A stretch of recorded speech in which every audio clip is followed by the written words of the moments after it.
주식 투자 심플하게 충분하게 스텝스. 투자자 입장에서 빠르고 정확한 시황을 전달드릴 최경진의 퀵시황입니다.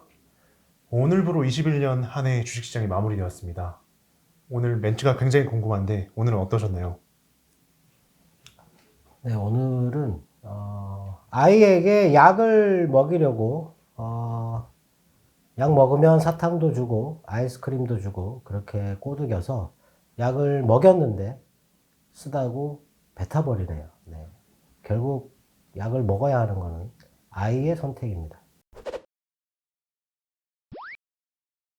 네. 오늘도 바로 질문 드리겠습니다. 오늘은 폐장일이었는데 아쉽게 시장이 하락했습니다. 특별하게 하락할 만한 이유가 있었을까요? 오늘은 뭐 휴장일이고 뭐 뉴스도 그렇게 많지 않고 하락할 이유가 없죠. 어제 말씀드렸다시피 오늘은 특별한 악재가 없으면 주가가 오를 가능성이 높다라고 기대한다고 말씀을 드렸는데 기대를 저버리는, 늘 기대를 저버리는. 일단 오늘도 기관이 코스피에서 7,500억 매도를 했고 코스닥에서도 거의 2,000억 가까이 매도를 했는데 외인의 선물 매도도 8,000계약 정도가 나왔어요. 근데 외인의 선물 매도는 오늘은 어제도 그렇고 오늘도 그렇고 주식 매도 때문에 선물이 따라 매도가 나오는 정상적인 흐름이라고 생각할 수 있겠죠.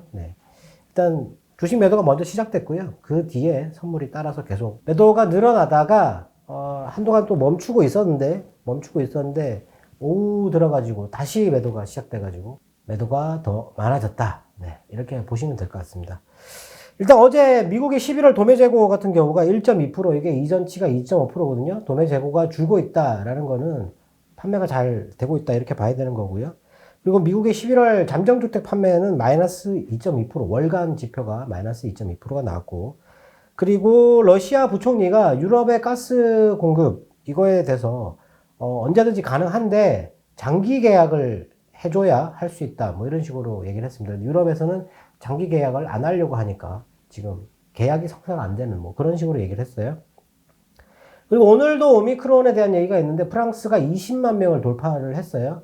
그리고 영국도 18만 명, 이탈리아가 10만 명에 육박하는 그런 확진자가 있었고, 그리고 미국도 일평균 26만 명을 돌파를 하고 있습니다. 그러니까 그 파우치 그 사람이 센터장, 질병예방센터장이죠. 그분이 1월까지 아마 정점에 한 2주 정도 걸릴 것 같다고 얘기했는데 미국의 코로나 오미크론 확산의 정점은 아직 한 2, 3주 정도 남았다 이렇게 얘기를 했어요.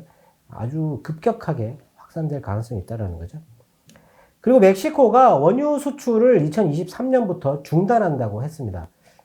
최근에 뭐 이 에너지, 원유 이런 거에 대해서 조금 자국의 이런 거를 좀 보호할 필요가 있어가지고 멕시코가 원래 원유를 수출을 하고 이 정제된 걸 다시 수입하는 그런 수출입을 했는데 이제는 정제하는 시설을 자국 내에 갖춰가지고 수출을 안 하겠다.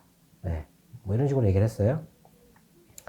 그리고 한국의 우리나라의 11월 소매 판매 월간으로 마이너스 1.9%가 나왔어요. 소매 판매는 줄었고 산업 생산은 월간으로 5.1%가 늘었습니다. 이게 전망이 2.5%였는데 좋았죠. 11월 달에. 그래서 기업들 이런 건 좋았습니다. 그리고 11월 재고 출하 비율은 115.2%, 마이너스 6.1% 정도 이렇게 떨어졌어요.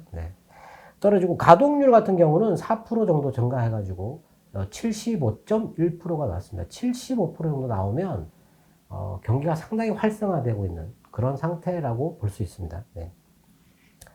그리고 내년에 디즈니하고 넷플릭스 뭐 이렇게 전 세계 이 OTT 컨텐츠 만드는 회사들이 우리나라를 주목하고 있는데 내년에 디즈니가 230억 달러 정도 투자를 하고 넷플릭스가 170억 달러 정도 이 컨텐츠 제작 이쪽에만 들어가는 돈인데요. 상당한 투자를 한다라는 거죠. 그리고 우리나라의 컨텐츠 제작 비용이 뭐 미국보다 엄청나게 싸다고 10분의 1밖에 안 된다고 뭐 이렇게 얘기를 했었는데 제작 비용 자체가 지금 계속 올라가고 있어요. 경쟁이 치열해지다 보니까 한 23% 정도 올랐다 뭐 이런 얘기가 있습니다. 그리고 미국의 26개 주에서 최저임금을 15달러 이상으로 올린다라고 얘기를 했거든요. 지금 14달러 아니면 14달러 초반 정도 되는데 15달러 이상 올린다. 식당과 슈퍼마켓에 일하는 그 근로자들의 임금이 사상 처음으로 15달러를 넘었다. 뭐 이런 얘기를 하고 있어요. 대량으로 나가버리는 그런 사태가 발생하고 있어가지고 임금을 지금 미국은 임금을 지금 많이 올릴 것 같다라고.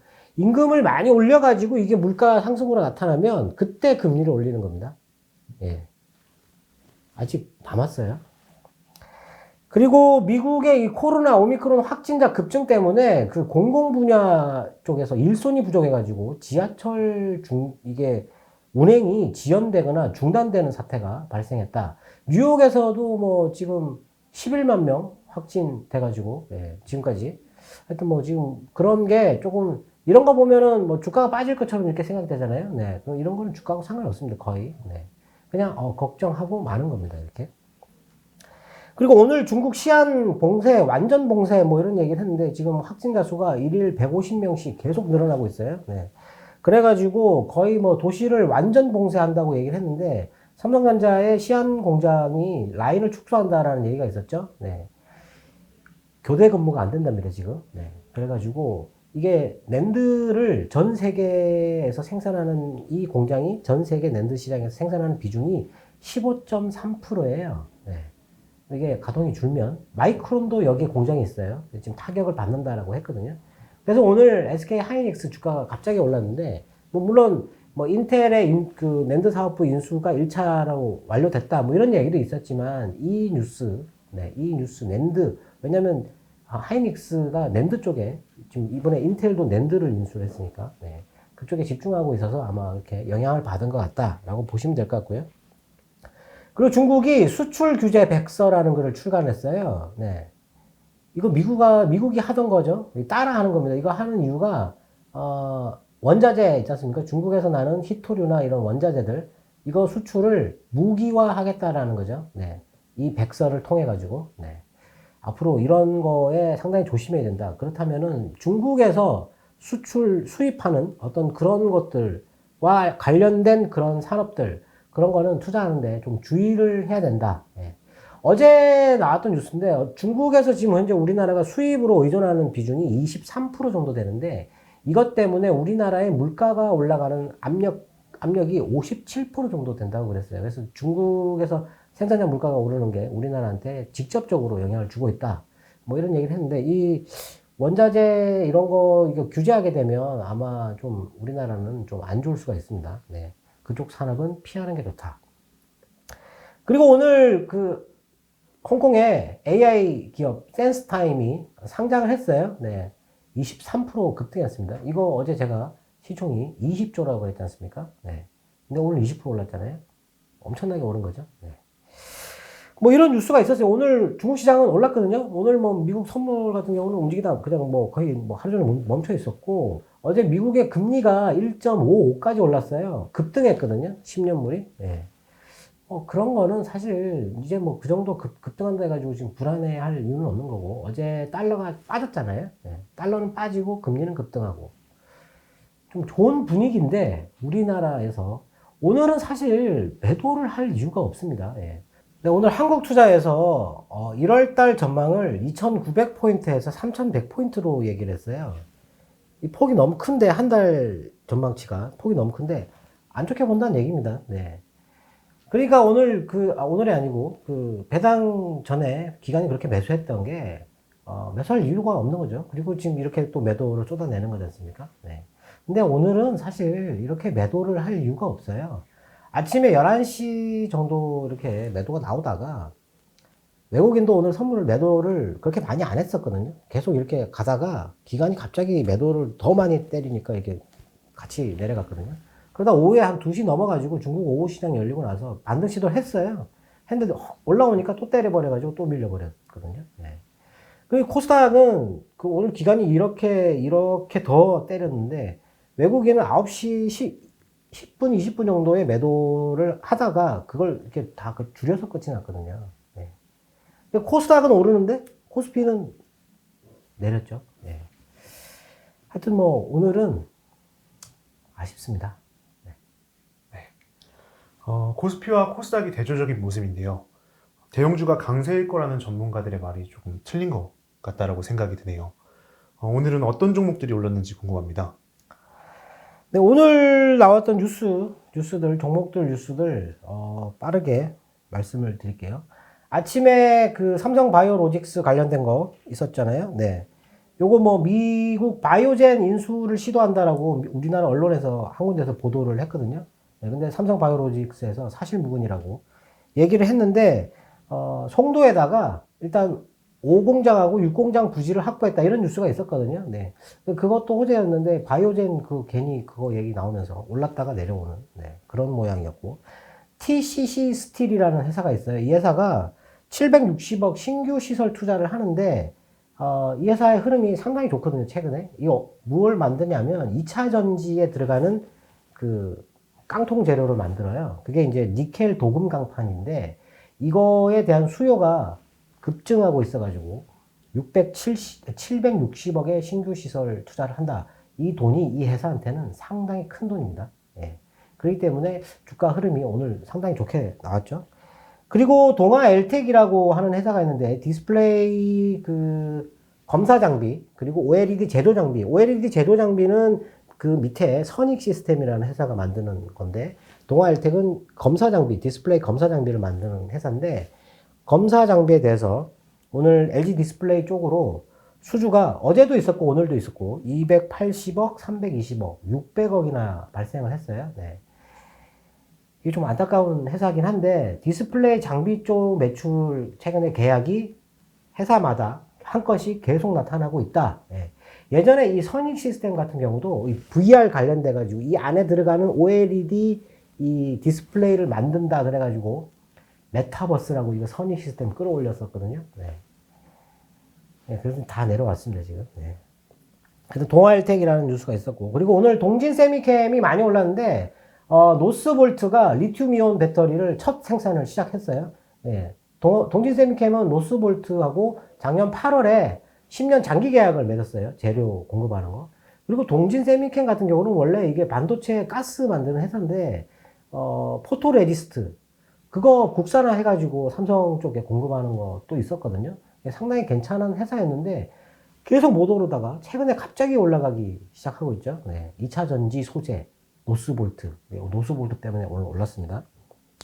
그리고 오늘 레몽레인이 상장했는데 위즈익 스튜디오가 가지고 있었던 자회사죠. 옛날에 성균관 스캔들이라는 드라마를 만들었던 회사인데 상장했는데 빠졌어요. 컨텐츠 투자한다는 뉴스도 있었고 컨텐츠 제작 가격이 오른다는 뉴스도 있었는데 빠졌어요. 네. 그리고 MBT라는 회사가 있는데 이 회사가 그 메타버스 부동산 거래 플랫폼을 만들어 가지고 그게 이름이 세컨 서울이라는 건데 그거 이게 이 사람들 접속이 폭주해 가지고 서버가 다운됐어요. 네. 그래 가지고 오늘 올랐습니다. 네. 가상 거기 들어가 가지고 부동산을 거래하는 그런 플랫폼을 만들었다는데 하여튼 뭐 예, 처음 들어보는데. 그리고 EN플러스라는 회사가 있어요. 이 회사는 소방 제품 같은 그런 거 만들어 가지고 조달청에 납품하는 특히 소방차를 만드는 회사거든요. 이 회사가 그래핀 슈퍼 커패시터죠. 네. 요거를 개발했다고 시설 투자를 150억을 한다고 했습니다. 소방차를 만드는 회사가 갑자기 그래핀 관련된 이 그래핀이라고 하는 게 미래 소자라고 얘기를 하는 건데 철보다 몇백 배 강하고 그리고 반도체보다 더 전기전자를 소통을 빠르게 하는 미래 소자라고 하는 건데 이거 사실 생산을 하기는 하는데 이거 상업용, 공업용 생산하는 게 거의 불가능하다고 알고 있었거든요. 근데 이런 거 이게 예전에 그래핀 만든다고 이렇게 주가 뛰었다가 상장 폐지된 회사들도 많거든요. 네. 알고 그런 거는 아닌데 하여튼 소방차 만드는 회사가 갑자기 그래핀을 들고 나왔다. 근데 시설 투자를 150억을 한다라는 겁니다. 그리고 아비코전자라고 DDR5용 인덕터를 만드는 회사인데 이게 뭐 DDR5 때문에 이게 늘어날 거다. 근데 이거 인덕터 시장이 내년에 뭐 DDR5 인덕터 시장이 얼마냐? 2,100억 정도 된다. 예. 그것 가지고 계속 띄웁니다. 이 회사를. 네. 아비코전자. 그리고 그 전장에 들어가는 PCB를 만드는데 이건 적자예요. 근데 이게 인덕터 만들어서 47억 벌고 PCB 만들어서 15억 적자거든요. 예. 근데 지금 2천억이 넘어요, 지금 시가총액이. 물론 뭐 실제 개선되겠죠. 개선되겠는데, 좀 좋은 회사를 좀 이렇게, 심택 같은 거는 이해가 되거든요. 예. 근데 이런 거는 좀. 그리고 아바코라는 회사가 있는데, 이 회사가 얼티엄셀이라고 그 LG와 GM이 합작해서 설립한 배터리 회사에다가 장비, 2차 전지 제조 장비 280억치 공급한다 라고 얘기를 했어요. 최근에 흐름이 좀 좋은데 오늘은 거의 오르지를 못했는데, 반도체 제조 장비는 M+, 이게 거의 대장이라고 보면 되고, 그리고 얼마 전에 LG 때문에 올랐던 A-Pro, 이거는 반도체 활성화 장비를 만드는 회사거든요. 이거 2차 전지 활성화 장비? 네. 하여튼 뭐 아바코라는 회사가 있었고, 그리고 하나솔루션이 그 삼성 전기의 통신 모듈 이 사업 부분을 인수한다고 했습니다. 이게 이제 와이파이하고 5G 관련된 그거 인수해가지고 이쪽으로 해서 메타버스까지 넘본다. 뭐 이런 뉴스가 있었어요. 네, 오늘 주가는 오르진 않았고요.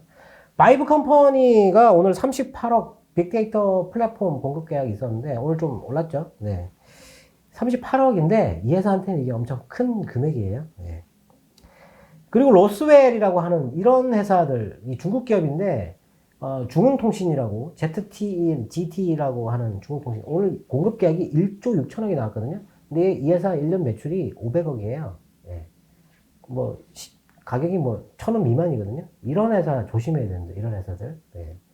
매출 500억짜리 회사가 1조 6천억짜리 수주를 했다는 거죠. 네.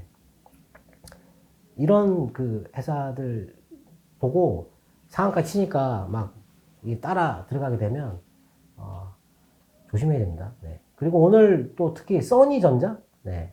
정치와 관련된 종목들, 그런 종목들 조심해야 됩니다. 네. 저는 절대 사지 않습니다. 그리고 오늘 YIK, 이게 삼성전자 쪽으로 117억 검사 장비 계약을 맺었어요. 반도체 장비도 최근에 매출이 발주가 계속 하이닉스 쪽에서 나왔었거든요. 근데 오늘은 또 삼성전자 쪽에서 나왔다.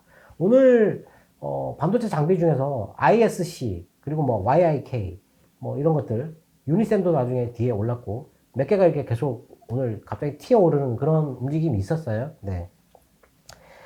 이런 뉴스들이 있었는데, 오늘, 그리고 오늘 좀 그 관심 있게 보고 있었던 주식이 레인보우 로보틱스라는 게 있어요. 2족 보행 로봇을 만드는 겁니다. 휴보3. 예.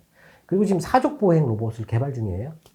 그 보스턴 다이나믹스가 만들었던 개 모양의 있는 로봇, 그것도 만들려고 하고 있고, 그리고 커피 타는 로봇 있지 않습니까? 로봇8. 예, 그거 이 회사에서 만들어서 설치하고 있는 겁니다. 예. 이 회사가 오늘 많이 올랐어요. 그리고 로보티즈 같은 경우는 얼마 전에 호텔인가요? 거기서 이렇게 돌아다니는 로봇, 네, 그거 안내하거나 뭐 서빙하는 그런 로봇이겠죠? 그거 그 계약 맺었돼가지고 로보티즈 계속 올라가고 있는 건데, 이 레인보우 로보틱스, 이것도 2족 보행은 없잖아요. 로봇가 나온 게. 네. 그래서 조금 관심 있게 봐야 된다. 오늘 종목 정보 중에서 조금 눈여겨보고 싶은 종목은 레인보우 로보틱스, 그리고 동아 엘텍이다. 예. 그리고 오늘 그 한컴 MDS, 제가 어저께 한글과 컴퓨터가 한컴 MDS보다 더 낫지 않을까. 왜냐면 이번에 CES에 회의용 메타버스 솔루션은 한글과 컴퓨터가 만들어서 내놓는다고 했는데, 오늘 한컴 MDS가 갑자기 띄었어요. 근데 한컴 MDS 밑에 자율주행과 로보틱스가 있다고 그랬잖아요. 단타인 것 같긴 한데, 이 회사가 띄었으니까 이건 이제 시장이 선택한 거잖아요. 한글과 컴퓨터를 선택하지 않고 이걸 선택했다라는 거죠. 그러면 이걸 봐야 된다라는 겁니다. 예. 오늘도 뭐 거의 거래소는 전멸이에요. 전멸. 삼성물산 올랐고, 하이닉스 올랐고, 그리고 삼성바이오로직스. 그거 3개 보였는데, 정말 그 전통산업, 굴뚝산업이라고 하죠. 철강, 뭐 자동차, 조선, 중공업, 화학, 뭐 이런 쪽으로 아예 시장에 시선이, 관심이 없다. 지금은. 네. 내년에는 미래 기술, 메타버스, 자율주행, 뭐 이런 거, 로보틱스, 이런 것들에 관심이 있다 보니까 지금 이게 굴뚝산업에 너무 관심이 없다. 이게 참 안타까운 부분인데, 하여튼 관심이 없으니까 조심하셔야 됩니다. 지금 진입하는 거는 조심하셔야 됩니다. 기다리면 되겠지만. 일단 오늘 시황은 여기까지고요. 그리고 오늘 마지막 시간이니까, 올해 마지막 시간이니까 투자에 대해서 제가 뭐 대단한 건 아니지만 제가 어떻게 투자 결정을 하는지 간단하게 말씀을 드리면 엄청나게 많은 데이터를 봅니다. 그냥 이런 뉴스가 나왔다고 해서 차트가 좋다고 해서 증권사가 좋다고 해서 사지 않습니다. 그거를. 네. 일단은 제가 시장 올해 봄에 처음에 이렇게 방송하면서 말씀을 드렸던 것 같은데 투자할 때 제일 중요한 게 냉정함입니다. 냉정해야 돼요. 예. 감정에 치우치면 손해를 보게 돼 있습니다. 아주 냉정해야 됩니다. 냉혈한이라고 할 정도로 냉정해야 되고요. 그리고 조금 느긋함을 갖고 있어야 돼요. 남들이 막 수익 나고 이렇게 해가지고 조급해가지고 나도 막 따라 사고 싶고 막 돈 벌었다고 하니까 나도 막 빨리 투자를 해서 돈을 벌고 싶고 막 이렇게 해가지고 사면 안 됩니다. 예. 절대 그렇게 투자를 하시면 안 되거든요. 일단 그런 거고, 기본적으로 일단 재무제표는 봐야 되겠죠. 기본이지 않습니까? 재무제표. 재무제표 봐서 대주주 지분이 좀 안정이 돼 있어야 돼요. 예. 오늘 보면 대주주 지분이 엄청나게 불안한 회사들이 있거든요. 10%도 안 되는 대주주 지분을 갖고 있는 회사. 그런 회사는 절대 사면 안 됩니다. 예. 무슨 일이 생길지 몰라요. 그러면. 일단 대주주 지분을 먼저 봐야 되고요. 그리고 매출이 증가해야 돼요. 계속. 뭐 조금이라도 계속 증가를 해야 됩니다. 증가해야 되고, 그게 뭐 영업이익이 증가한다고 해서 다 좋은 게 아니고 매출도 같이 증가를 해야 돼요. 영업이익도 당연히 증가를 해야 되고, 그리고 자산 있지 않습니까? 자산이 줄어들면 안 돼요. 이게 아주 중요합니다. 자산이. 예. 매출하고 영업이익이 늘어나는데 자산이 줄고 있는 회사가 있어요. 두산중공업 같은 경우가 한때 재무제표가 그랬어요. 예. 이거 부실이 엄청나게 커지고 있다는 얘기거든요. 조심해야 됩니다. 이런 것들은. 그리고 뭐 부채 비율이나 현금 유보율 이런 것도 보고 최근에 사업해가지고 현금 흐름 사업해서 돈을 벌고 있는지 안 벌고 있는지 이게 마이너스 나오면 안 되거든요. 현금 흐름이. 예. 이 현금 흐름 이거 봐야 되고 이 현금 흐름을 플러스로 만들기 위해서 유상증자를 했는지 무상증자를 했는지 이런 거 재무제표에 다 나오거든요. 그런 거 기본적으로 봐야 되죠. 그런 거는 기본적으로 봐야 됩니다. 근데 뭐 PER이나 PBR이 어떻고 뭐 EPS가 어떻고 그런 거 어려운 그런 거 필요 없고요. 이 회사가 성장하면서 돈을 벌고 있는지 돈을 벌어서 빚 갚는데 돈 다 쓰고 있는지 아니면 갖고 있는 자산도 팔아먹고 있는지 이런 것만 대충 확인을 해도 된다라는 거죠. 일단 재무제표는 기본적으로 봐야 되고요. 그 다음에 차트를 보죠. 차트에서 중요한 거는 거래량을 봐야 됩니다. 거래량. 이 시장이 이 종목, 이 회사, 이 기업에 대해서 관심을 갖고 있는지 거래가 너무 없으면 매매하기가 어려워요. 네. 봐야 되고 그 다음에 뉴스를 봐야 되는데 최근에 이 회사에 우호적인 뉴스가 있었는지 계약 건수가 있었는지 그런 거 뉴스를 쭉 확인하고요. 그리고 시끄럽고 조금 잡음 같은 거 있지 않습니까? 네. 안 좋은 뭐 싸움 같은 거 이런 거. 네. 지분 싸움하고 아니면 뭐 소송 걸려 있고 뭐 이런 것들 그런 거는 절대라기보다는 빼야 된다라는 거죠. 네. 그런 잡음 있는 회사는 사면 안 된다. 그리고 이 회사가 지금 현재 시장 트렌드에 맞느냐? 지금 방금 말씀드렸지만 굴뚝 산업하고 미래 산업하고 완전히 지금 괴리가 발생하고 있는데 살려고 하는 주식이 지금 시장이 관심을 갖고 있는 미래 산업이냐가 중요하겠죠. 굴뚝 산업이다. 그러면 일단 보류하는 겁니다. 네. 이 굴뚝 산업에 관심이 갈 때까지 기다려야 되는 거죠. 그리고 많은 분들이 수급을 보는데 수급은 결과론적인 거예요. 꼭 그런 거 물어보시거든요. 외국인이 사고 있느냐, 기관이 사고 있느냐. 별로 중요하지 않습니다. 그런 거는. 네. 외국 뭐 연기금이 사고 있느냐. 계속 팔고 있어도 상관없어요. 네. 뭐 올라가는 종목은 그거 매도가 잡혀 있어도 갑자기 올라가게 돼 있거든요. 그런 거 보고 들어가게 되면 오히려 늦게 됩니다. 늦게 잡을 수가 있어요. 그렇기 때문에 그런 거 크게 근데 너무 매도가 심하다. 연기금의 매도가 너무 심하다. 이게 공매도인가? 공매도 대상 코스피 200, 코스닥 150 공매도 대상 종목인가? 이런 거는 봐야 되겠죠. 공매도가 나와서 계속 이렇게 빠진 종목 이런 거는 절대 사면 안 되는 거죠. 우리나라는 공매도 제한 기간이 없기 때문에 이게 보통 1년 가거든요. 네. 그리고 이런 게 안 보일 때, 이럴 때는 섹터를 찾아봅니다. 섹터를. 오늘은 무슨 섹터가 올랐고, 오늘은 어떤 섹터가 관심을 받았는지, 그런 섹터별, 보고, 그 섹터 안에 있는 종목들 한 번씩 다 훑어보거든요. 그러면 이제 거기서 종목이 하나씩 나올 수 있어요. 근데 굳이 뭐 개인 투자자분들께서 그렇게까지 할 필요는 없습니다. 저희는 이게 매매를 많이 해야 되는 거기 때문에 그런 종목을 계속 찾아야 되거든요. 네. 그리고 중요한 건 또 기관과 외인의 매도 강도. 이거는 뭐 시장 트렌드나 아니면 시장 분위기하고 상관이 있는 건데 지금 현재 추세가 외국인도 팔고 기관도 팔고 그래서 시장이 별로 분위기가 안 좋다. 거래량은 계속 줄어들고 있다. 그럴 때는 투자 자체를 아예 안 하는 게 좋습니다. 예. 그런데 뭐 시장이 그때 뭐 시장이 급락하니 폭락하니 이런 얘기에 신경 쓸 필요는 없어요. 근데 시장이 갑자기 그렇게 거래가 줄면서 이렇게 좀 횡보하는 그런 구간이 있어요. 그럴 때는 수익 내기 그렇게 쉽지 않거든요. 전문가들도 그럴 때는 수익 내기가 쉽지 않아요. 그러니까 개인 투자자분들은 그럴 때는 조금 쉬시는 게 좋아요. 네. 뭐 하여튼 이런 정도의 원칙만 가지고, 그러니까 지금 제가 말씀드린 거, 이거를 부합해야만이 매수를 보통 하는데 이걸 다 부합하기란 상당히 어렵습니다. 네. 그런데도 불구하고 되도록이면 부합하는 종목을 찾는 거죠. 그렇게 해야 손해를 줄일 수 있고요. 그리고 많은 그 뉴스들, 이 증권사 추천들 보면 뭐 목표가 10%, 20% 이렇게 올려놓고 사라는 거죠. 예. 무릎에서 사서 어깨에서 팔라는데 10% 이거 많은 몇 프로 수익 나야 되는 겁니까 이게? 근데 이런 거를 보고 이 회사가 물론 또 사업 보고서도 봐야 돼요. 재무제표도 보고 사업 보고서를 봐야 되거든요. 그걸 보고 이 회사가 지금 현재 성장 속도나 이런 걸 봐서는 지금 현재 주가가 어느 정도 싸기 때문에 얼마까지 올라갈 수 있다라고 생각하고 나서 주식을 사야 되거든요. 네. 그래야만이 그때까지 기다릴 수가 있어요. 그게 뭐 10배는 아니고 그냥 지금 현재 상황에서 뭐 한 어느 정도 수익 날 수 있다. 이런 거는 계산을 하고 주식을 사셔야 된다. 네. 큰 도움은 안 되겠지만 그래도 이런 기준을 갖고 투자를 하시는 게 손실을 줄이고 이익을 늘릴 수 있는 방법입니다. 네. 저희는 내년에 다시 찾아뵙도록 하겠습니다. 네, 올해 3월에 저희가 방송을 시작했는데, 올해를, 마감을 하게 됐습니다. 1년 동안, 1년은 아니지만, 1년 동안 성원해 주셔서 대단히 감사드리고요. 새해 복 많이 받으시기 바라겠습니다. 네. 감사합니다. 감사합니다. 이렇게 갑자기 훅 들어오시면 갑자기 훅 필요한 게 돈이니까. 스텝스.